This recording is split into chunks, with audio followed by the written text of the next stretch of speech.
Hi friends, এই ভিডিওতে আমরা একটু ওয়েদার আপডেটটা জেনে নেব। আপনারা বুঝতেই পাচ্ছেন কনকনে ঠান্ডা চলছে এই মুহূর্তে। উত্তরবঙ্গ থেকে দক্ষিণবঙ্গ সর্বত্রই কিন্তু একই অবস্থা। তবে উত্তরবঙ্গের জন্য কিছু গুরুত্বপূর্ণ খবর রয়েছে এই প্রতিবেদনে। ভিডিওটি মনোযোগ সহকারে শুনুন, কারণ আরও শীত বাড়তে চলেছে আগামী কয়েকদিনে।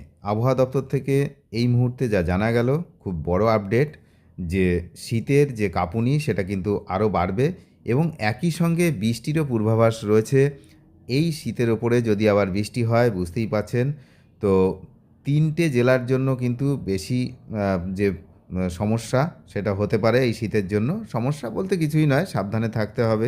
কারণ হচ্ছে টেম্পারেচার অনেক ডাউন হয়ে যাবে, সঙ্গে বৃষ্টি হতে পারে। এর জন্য যান চলাচল রাস্তায় যেগুলো হয় তাদেরকে খুব সাবধানে চলাচল করতে হবে। তার কারণ কুয়াশার চাদর ভর্তি থাকছে, আপনারা দেখতেই পাচ্ছেন সকালবেলা। তো পরবর্তী 3 থেকে 4 দিন 2 থেকে 3 ডিগ্রি সেলসিয়াস তাপমাত্রা কমতে পারে, বুঝতেই পাচ্ছেন। এখনই যা তাপমাত্রা রয়েছে তার উপরে যদি আরও 2 থেকে 3 ডিগ্রি কমে যায়, সেক্ষেত্রে কিন্তু কনকনে ঠান্ডা হবে। তো আমরা সরাসরি চলে যাব যে কী পূর্বাভাস দেওয়া হয়েছে।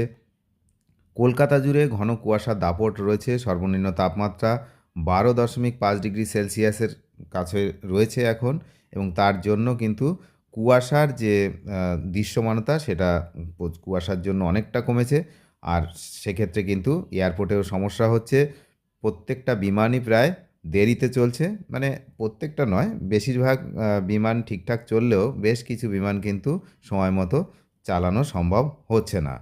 আবহাওয়া দপ্তরের পূর্বাভাস বলছে ফের পারদ পতন হতে পারে, 2 থেকে 3 ডিগ্রি সেলসিয়াস তাপমাত্রা কমতে পারে বিভিন্ন জেলাতে। আবহাওয়া দপ্তরের বুলেটিন আরও বলেছে পরবর্তী 3-4 দিনে 2 থেকে 3 ডিগ্রি সেলসিয়াস তাপমাত্রা কমে যাবে। জমিয়ে শীতের স্পেল শুরু হয়ে যেতে পারে কালকে থেকেই, অর্থাৎ মঙ্গলবার।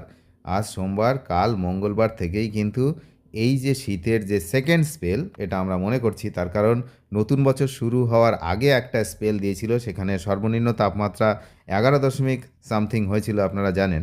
তো তার পরবর্তী সময়ে উষ্ণতা একটি বৃদ্ধি পেয়েছিল, পারদ একটু ঊর্ধ্বমুখী হয়েছিল, কিন্তু আবারও কিন্তু এই রবিবার থেকে আবার নিম্নমুখী হওয়ার সম্ভাবনা হয়েছে, এবং আজ সোমবার যথেষ্ট নিম্নমুখী রয়েছে। কাল থেকে কিন্তু সেকেন্ড স্পেল শুরু হবে। এছাড়া রাজ্যের সর্বনিম্ন তাপমাত্রা বা রাতের তাপমাত্রার সঙ্গে সঙ্গে দিনের তাপমাত্রাও স্বাভাবিকের নিচে আছে এই মুহূর্তে। দক্ষিণবঙ্গের বিভিন্ন জেলাতে 2 থেকে 4 ডিগ্রি পর্যন্ত নিচে থাকতে পারে দিনের সর্বোচ্চ তাপমাত্রা। এর মধ্যেই বৃষ্টির পূর্বাভাস দিয়েছে আবহাওয়া দপ্তর। কি বলছে না, দার্জিলিং সহ উত্তরবঙ্গের 3 জেলায় বৃষ্টি হতে পারে। বৃষ্টির যে সম্ভাবনা সেটা কিন্তু সরাসরি উত্তরবঙ্গে, দক্ষিণবঙ্গে কিন্তু কোনো বৃষ্টির সম্ভাবনা নেই। এটা হচ্ছে শুধুমাত্র উত্তরবঙ্গের জন্য। অনেকেই কমপ্লেন করেন যে যত আবহাওয়ার খবর হয় সবই হচ্ছে কলকাতা কেন্দ্রিক এবং তার পার্শ্ববর্তী অঞ্চল দক্ষিণ 24 পরগনা, উত্তর 24 পরগনা, মেদিনীপুর, এই জায়গাগুলো নিয়ে হয়। কিন্তু উত্তরবঙ্গের সম্পর্কে কেউ কিছু বলে না। কিন্তু এটা ঠিক নয় ভাই, উত্তরবঙ্গের কথাও বলা হয়। এক্ষেত্রেও যেমন আমি যে আবহাওয়া দপ্তরের যে পূর্বাভাস দেখছি, সেখানে কিন্তু উত্তরবঙ্গের কথাও বলা হয়েছে, এবং সেখানে বলা হয়েছে যে উত্তরবঙ্গেই বৃষ্টি হতে পারে, দক্ষিণবঙ্গে বৃষ্টি হওয়ার সম্ভাবনা নেই। দার্জিলিং, কালিম্পং, জলপাইগুড়ি জেলাতেও বৃষ্টির সম্ভাবনা রয়েছে। দার্জিলিংয়ের পার্বত্য উঁচু এলাকায় তুষারপাতের সম্ভাবনা তৈরি হয়েছে। সান্দাকফু, ঘুম, ধোত্রে, তারপরে চটকপুরের মতো উঁচু পার্বত্য এলাকায় তুষারপাত হওয়ার সম্ভাবনা কিন্তু রয়েছে। আবহাওয়া দপ্তরের বুলেটিন বলছে উত্তরবঙ্গে সোম ও মঙ্গলবার কুয়াশার সম্ভাবনা বেশি থাকবে। দার্জিলিং, কোচবিহার এবং উত্তর দিনাজপুরে কুয়াশা বেশি থাকতে পারে। আবহাওয়ার আরও জানাচ্ছে যে আবহাওয়া দপ্তর থেকে যে দৃশ্যমানতা অনেকটাই কমে যাচ্ছে।